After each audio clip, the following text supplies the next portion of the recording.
Hi, my name is Amy, and I recently had to switch schools. At my old school, I never thought too much about the racial makeup of my class.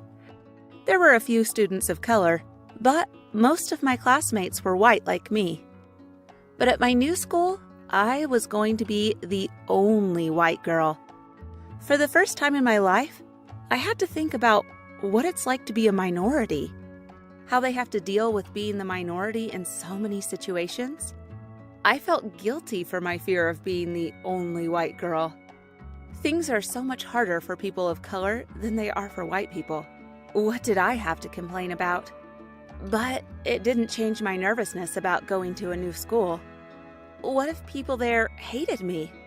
After all, the more I read online about racism, the more I realized that non-white students had good reason to mistrust people who looked like me. I didn't want to be seen as the bad guy. My first day at the new school, I was really self-conscious. I couldn't tell if people were actually staring at me or if it was just in my head. It seemed like some of the students were whispering about me and judging me. I tried to remind myself that this was probably how non-white students at my old school had felt, and that I needed to learn what it was like to not always be part of the majority. At lunch, I had no idea where to sit. Did the other students have cliques based on race? If so, would anyone welcome me into their group? I ended up finding a table where a black girl with glasses was reading a book. I asked if I could sit across from her. She just nodded without looking up from her book, and I started to worry again. Did she not want to talk to me because I was the white girl? After school, some of the students were hanging out in the courtyard or on the basketball courts, but I didn't feel like I was part of any groups, so I just walked home. When my parents asked me how school was, I said fine. Then I went up to my room and started texting my friends from my old school. I told my friend Marcia about my fears, that everyone hated me because I was white. We talked about the things I read online, about the discrimination that people of color face from white people, and how I was afraid of being seen as the enemy.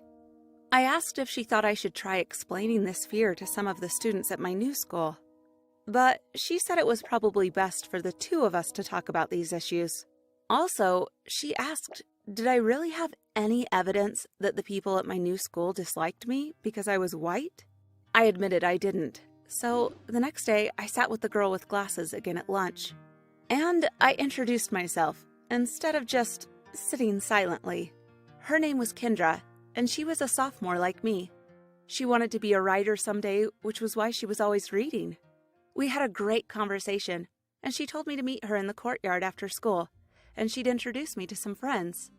She introduced me to her group, and I got along well with all of them. We ended up going to get fast food, and I told them about my family moving, and how I missed my old school, and had been nervous about coming somewhere new. I didn't mention my skin color, just the fact that I felt out of place here because I was new. A couple of the girls in the group had moved before, and agreed that it was hard to leave old friends and make new ones. One of them talked about being the only black girl at her old school. I realized that while race could definitely play a part in people's feelings of displacement, the fear of going to a new place and starting over was common, no matter what your skin color is. After that, things got rapidly better. I just tried to be kind to everyone I met in my new school, and soon I was surprised to find that I was popular. I'd never been popular at my old school. I hung out with Kendra and her friends, but also made friends with people in some other groups. I tried playing basketball with the jocks after school one day. At first, I was terrible, but then, by pure luck, I made a great shot. Then I really was the queen bee.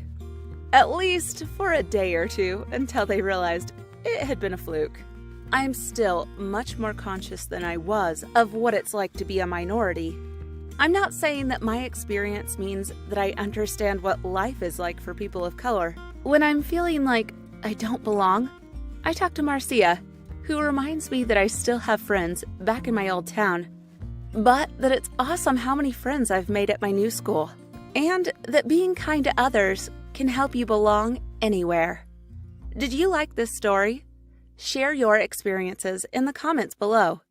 And don't forget to like the video and subscribe to the channel.